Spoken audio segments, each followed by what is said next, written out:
आजकल रामपुर आजम खान और जौहर यूनिवर्सिटी के कारण चर्चा में है, लेकिन रामपुर की असली पहचान नवाबी और बेशुमार दौलत थी।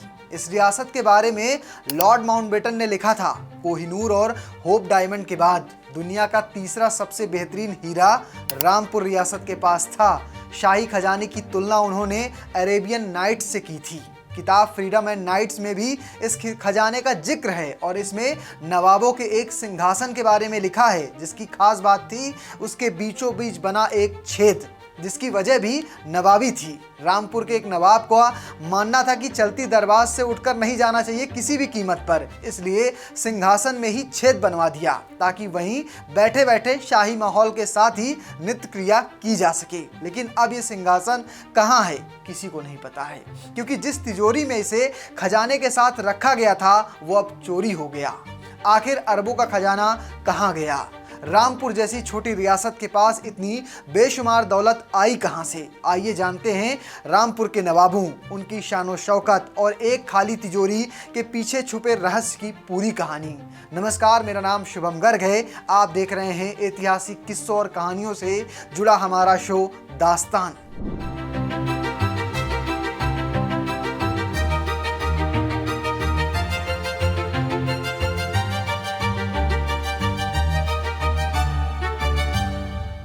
रामपुर की कहानी शुरू होती है 17वीं सदी के आखिर में। उस समय देश में मुगल बादशाह औरंगजेब का दौर था। तब पश्चिमी उत्तर प्रदेश के इलाके को कठेर कहा जाता था। इसमें मेरठ, मुरादाबाद, बरेली जैसे क्षेत्र शामिल थे। यहाँ कठेरियों के राजपूतों का बोलबाला था। ये इलाका उपजाऊ था, गंगा का पानी भरपूर था, लेकिन घने जंगल की वजह से मुगल सत्ता के लिए पूरी तरह काबू में लाना मुश्किल हो रहा था। कठेरिया राजपूत लगातार मुगल हुकूमत के खिलाफ बगावत कर रहे थे। इस समस्या से निपटने के लिए मुगलों ने करीब 1705 के आसपास एक अफगान सरदार दाऊद खान को इस इलाके में बसने का न्योता दिया ताकि वो कठेरिया राजपूतों पर नजर रख सके। दाऊद खान पख्तून था और अफगानिस्तान के रोह नामक पहाड़ी इलाके से आया था, इसलिए उसके साथ आए पठान परिवार स्थानीय भाषा में रोहिल्या कहलाने लगे। 1707 में औरंगजेब की मौत हो गई। बाद में मुगल सल्तनत कमजोर पड़ने लगी। इस अफरा तफरी का फायदा उठाकर रोहिलों ने अपनी छोटी छोटी स्वतंत्र रियासतें कायम कर ली। इसमें सबसे ताकतवर सरदार था नजीब-उद-दौला, जिसे नजीब खान रोहिल्या के नाम से जाना जाता था। जब उत्तर भारत में मराठाओं का प्रभाव बढ़ने लगा और मराठा सेनापति राघोबा दादा ने नजीब खान को हराकर दिल्ली से बाहर खदेड़ दिया, तो बदला लेने के लिए नजीब खान ने ही अफगान शासक अहमद शाह अब्दाली को भारत पर हमला करने का न्योता दिया। इसी का नतीजा था 1761 का पानीपत का तीसरा युद्ध, जिसमें मराठाओं की भीषण हार हुई थी। इस जीत के बाद नजीब खान की ताकत अपने चरम पर थी, लेकिन ये जीत ज़्यादा दिन तक टिक नहीं पाई। पानीपत में अपने दो भाइयों को खोने वाले 18 साल के महाजी सिंधिया ने बदला लेने की कसम खाई और 1772 में रोहिलखंड पर हमला करके नजीबाबाद को तबाह कर दिया।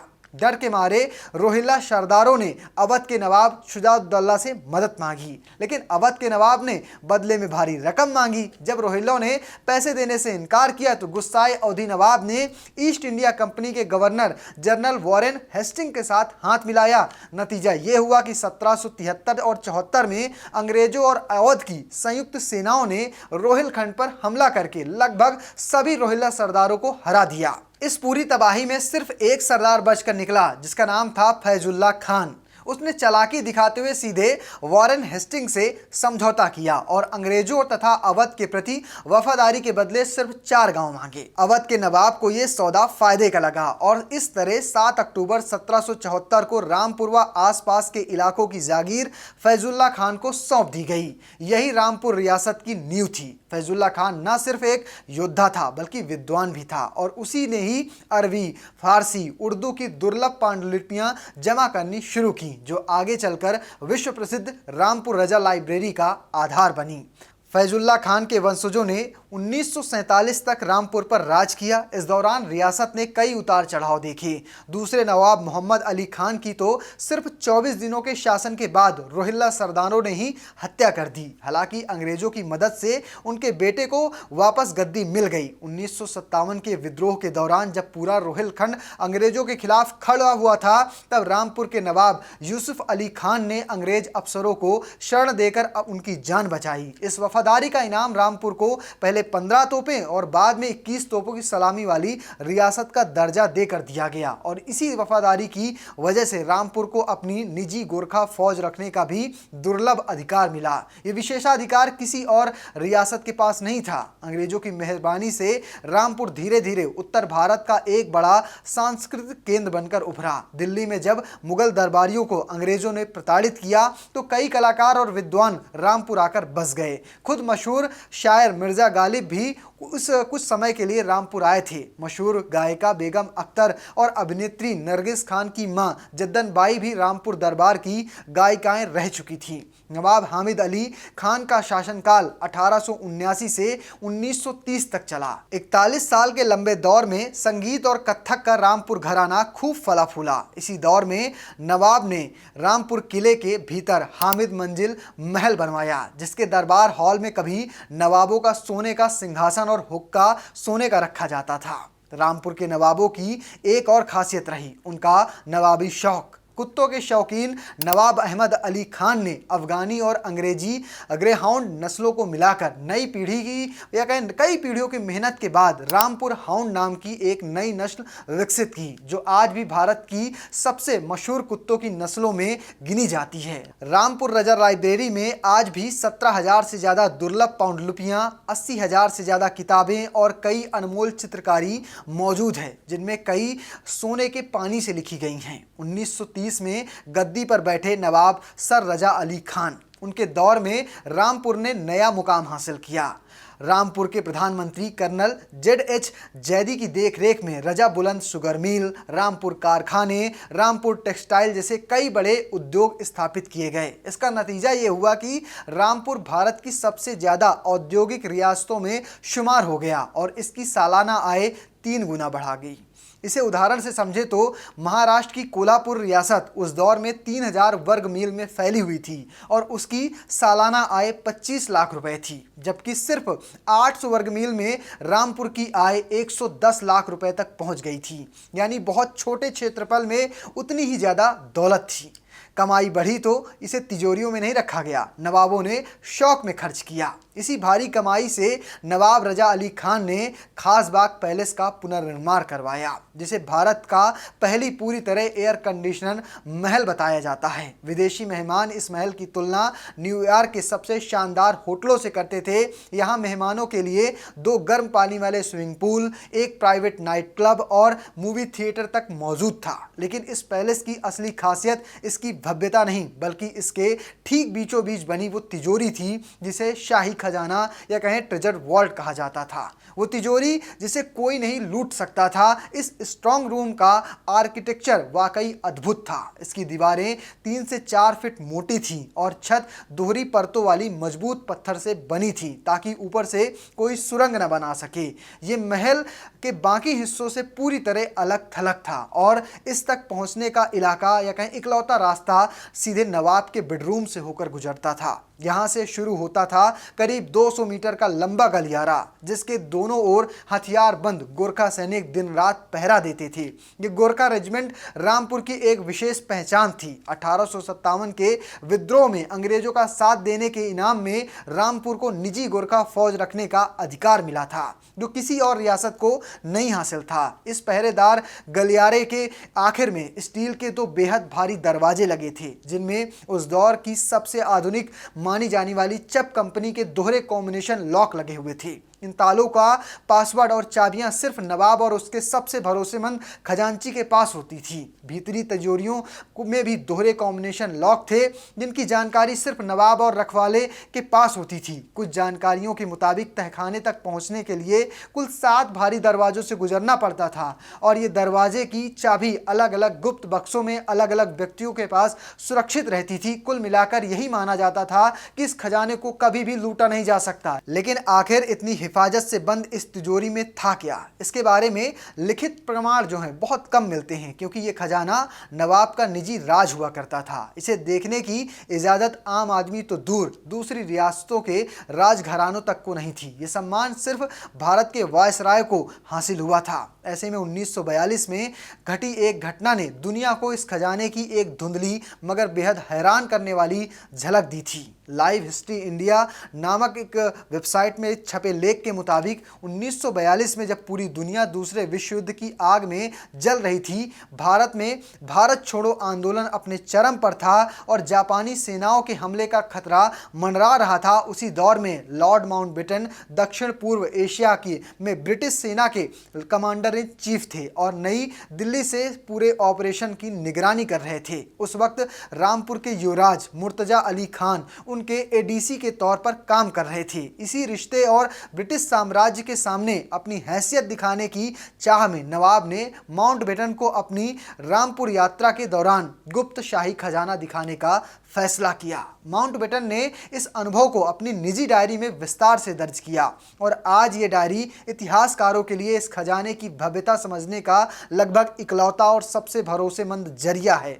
माउंटबेटन लिखते हैं कि नवाब और बेगम ने उन्हें अपने कुछ गहने दिखाने की पेशकश की और उनके अपने एडीसी फ्लैगन ने उन्हें आगाह किया कि ये असाधारण सम्मान है, क्योंकि ये खजाना सामान्यतः केवल वायसराय को दिखाया जाता था, किसी और मेहमान को कभी भी नहीं। माउंटबेटन आगे लिखते हैं कि वहां तक जाने वाले रास्ते पर स्टेट पुलिस का सख्त पहरा था। एक लोहे का दरवाजा खुलने के बाद वो एक विशाल भीतरी हॉल में पहुंचे, जिसके बीचों बीच वो स्ट्रांग रूम बना हुआ था। वहां नवाबों के बेडरूम से होकर ही पहुंचा जा सकता था। इसके बाद एक 200 मीटर लंबा गलियारा था, जिसके आखिर में एक स्टील का शटर वाला गेट, फिर एक और मजबूत गेट और उनके पीछे चप कंपनी के 2 दरवाजे थे। माउंटबेटन ने अपने अंदाज में लिखा कि अगर ये सब कभी किसी जिद्दी चोर को रोकने के लिए काफ़ी न हो तो 3 से 4 फीट मोटे दीवारें और 2 परतों वाली मजबूत छत इसे किसी भी अभेद तिजोरी जैसा बना देती है। भीतरी हॉल की दीवारें के इर्द गिर्द गोरखा सैनिक पहरा देते थे, जिनके बारे में माउंटबेटन ने खास तौर पर लिखा कि 1857 में अंग्रेजों और गोरखाओं के गठबंधन की वजह से ही रामपुर को ये सैन्य विशेषाधिकार मिला था।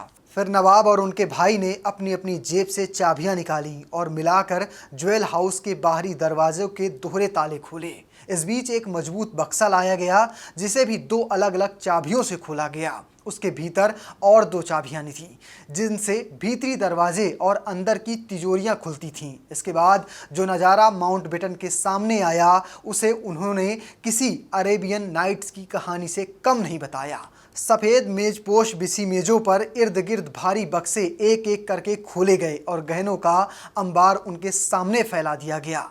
माउंटबेटन के मुताबिक नवाब के स्टेट नेकलेस में दुनिया के सबसे 4 शानदार गोलकुंडा हीरा जड़े थे, जिन्हें वो द एम्प्रेस ऑफ इंडिया और द ट्विंस कहते थे। उनका दावा था कि the empress of India Kohinoor और होप डायमंड के बाद गोलकुंडा का तीसरा सबसे बेहतरीन हीरा माना जाता है। दिलचस्प बात यह है कि आज तक किसी भी ज्वेलरी इतिहासकार के पास इन हीरो का कोई जिक्र नहीं मिलता, जिससे ये रहस्य और भी गहरा हो जाता है। इसके अलावा माउंटबेटन ने मोतियों से भरे एक ऐसे संग्रह का जिक्र किया जैसा उन्होंने पहले कभी नहीं देखा था। 3000, जिनमें एक मोती उनके अंगूठे के नाखून के बराबर बड़ी थी।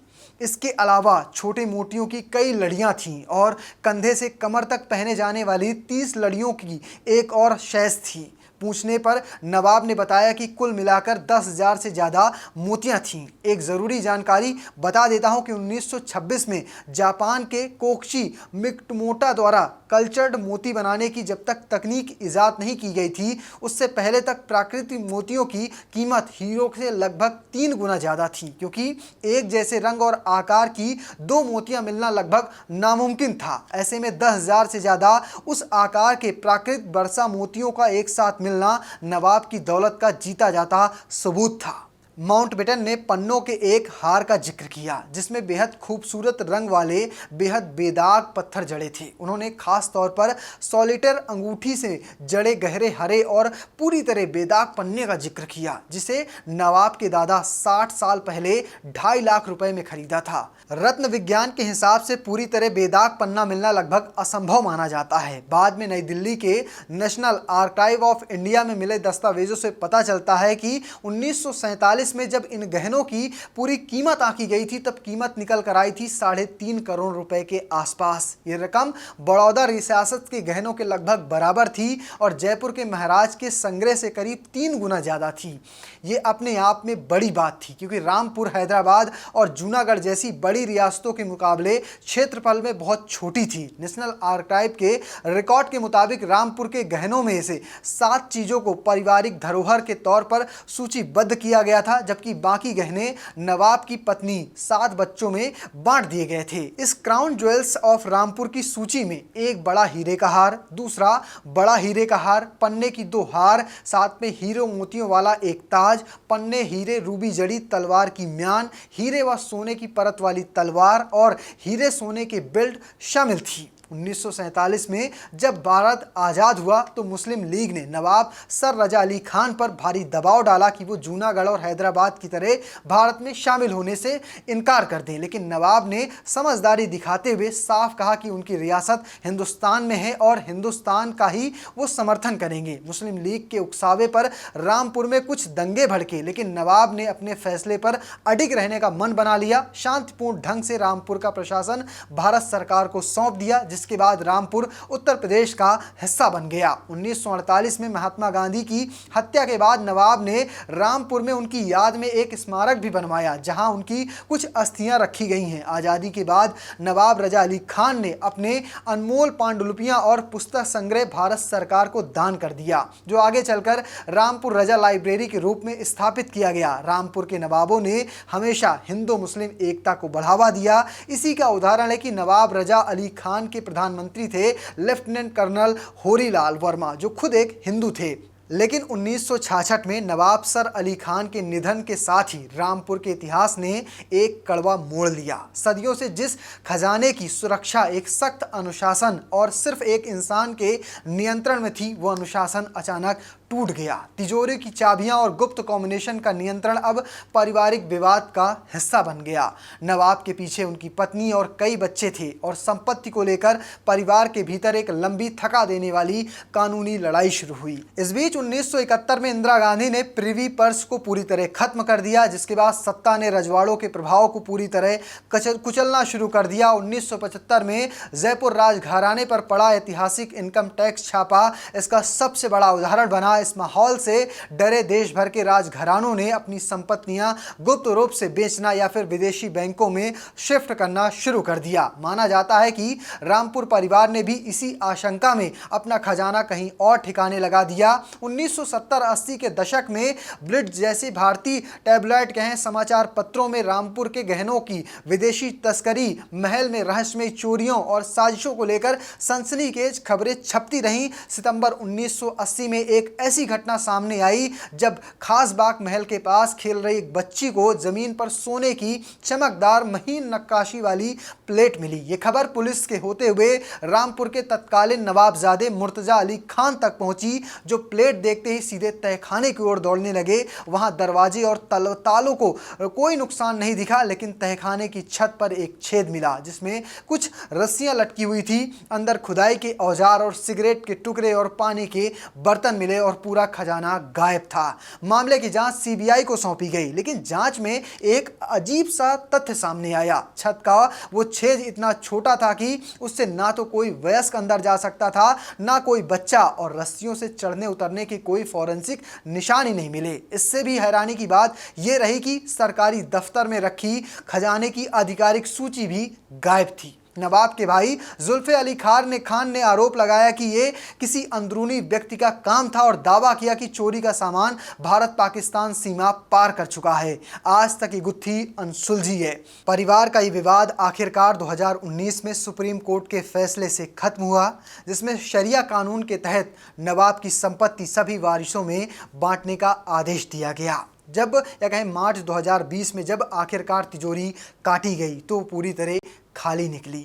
ये आज़ाद भारत में रजवाड़ों के पतन का एक बड़ा प्रतीक बनकर उभरा। वो खाली तिजोरी मानो बता रही थी कि कैसे एक समृद्ध रियासत की विरासत अदालती लड़ाइयों, कानूनी दांव-पेचों और लालच की भेंट चढ़ गई। आज भी माउंटबेटन की डायरी और उस खाली तिजोरी के बीच एक बड़ा रहस्यमयी अंतराल मौजूद है, जिस पर इतिहासकारों और रत्न विशेषज्ञों के बीच बहस जारी है। कुछ माउंटबेटन के विवरण को पूरी तरह सच मानते हैं तो कुछ इसे अतिशयोक्त भरा शाही प्रदर्शन बताते हैं। लेकिन जो भी हो, रामपुर रियासत आज भी भारतीय इतिहास में सिर्फ एक खोए हुए खजाने की कहानी भर नहीं, बल्कि कला, साहित्य, संगीत और सांस्कृतिक समन्वयों की एक मिसाल के तौर पर याद की जाती है। रामपुर रजा लाइब्रेरी आज भी भारत की बेहतरीन लाइब्रेरियों में गिनी जाती है। रामपुर हाउंड नस्ल आज भी शौकीनों के बीच मशहूर है और रामपुर रेलवे स्टेशन के बाहर खड़ा पुराना शाही सैलून कोच आज भी रेल प्रेमियों को अपनी ओर खींचता है। रामपुर की कहानी बताती है कि इतिहास हमेशा वो नहीं होता जो सतह पर दिखता है। कभी कभी सबसे बड़े राज एक खाली तिजोरी के पीछे दफन हो जाते हैं। तो फिलहाल आपको आज का वीडियो, आज का एपिसोड कैसा लगा कमेंट बॉक्स में लिखिएगा और पेज को फॉलो करना, चैनल को सब्सक्राइब करना बिल्कुल भूलिएगा। धन्यवाद।